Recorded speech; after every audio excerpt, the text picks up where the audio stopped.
Growing up in a working-class family in rural Esenembe, near Tongat on the KwaZulu-Natal North Coast, Narend Baijnath displayed a seemingly unquenchable thirst for knowledge from an early age. This would remain as a hallmark throughout his life and career, as would his determination to apply the knowledge thus gained to the betterment of others.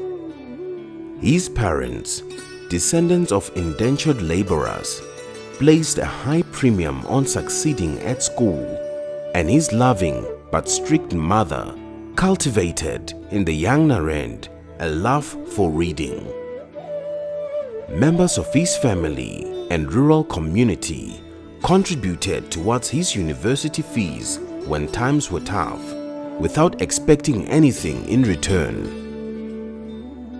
Having been born just after the Sharpeville massacre, he grew up during a period of severe apartheid repression, with his undergraduate years marked by school and university student protests. Following graduation, Baijnath started his career as an English teacher at Raylands High School in the Cape Peninsula, where he met and subsequently married his life partner, Indira Reddy.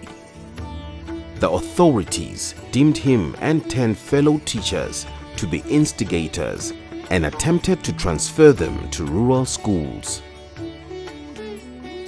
A tutorship at the University of the Western Cape, a Bachelor of Education degree in Language Education at the University of the Western Cape, a Master's degree in Applied Linguistics at Durham University, and a lectureship at the University of Cape Town.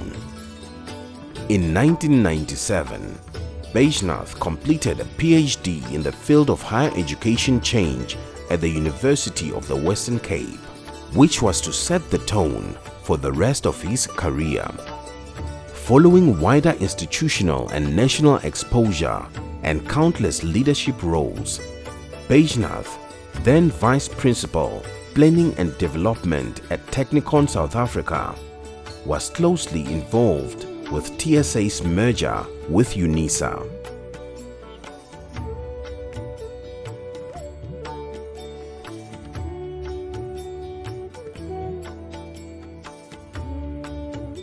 In 2005, as Unisa's Vice Principal, Strategy, Planning and Partnerships, Baijnath led the development and was the main author of the institution's 10-year strategic plan, Unisa 2015, an agenda for transformation.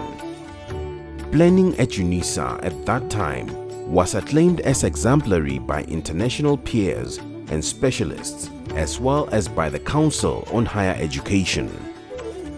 Baijnath also expanded Unisa's international reach and brand through the numerous strategic partnerships he concluded with other higher education institutions and governments in Africa and globally. In 2011, Baijnath was promoted to Unisa's Pro-Vice Chancellor, responsible for cohering the organizational architecture of Unisa, ICT, procurement, open distance and e-learning, open education resources, academic planning and community engagement.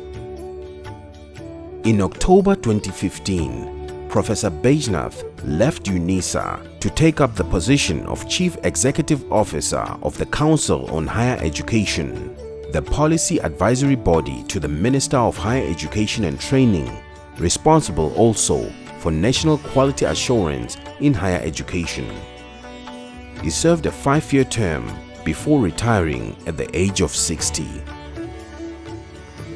Befitting a scholar and administrator of his caliber, Baijnath was a recipient of numerous awards and honors. While serving as Pro-Vice Chancellor of Unisa, the then Minister of Higher Education and Training, Dr. Blade Nzimande, nominated Professor Baijnath to serve on the prestigious Board of Governors of the Commonwealth of Learning for the period of 2012 to 2015. Professor Baijnath was then appointed as the chairperson of the Commonwealth of Learning Board of Governors in 2020. Further to this, he was a member of the HEQC Board, the Academy of Science of South Africa, and was a member of the Governing Council of the Magna Carta Observatory.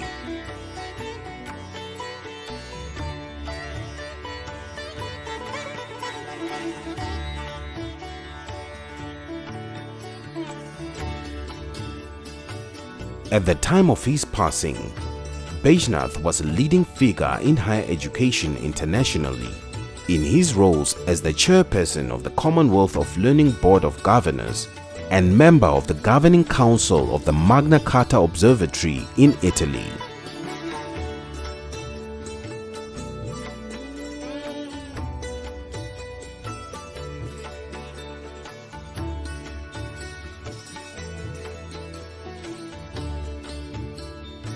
In a moving and insightful obituary, his friend and former colleague, Professor Salim Badat, wrote that his sudden and tragic passing has been devastating for family, friends, and colleagues, many feeling cheated by his much too early passing at the age of 61. Hopefully, he wrote, warm, pleasant, and uplifting memories will sustain family and associates and live on in minds and hearts. May his virtues and practices live on in new generation of scholars and higher education administrators.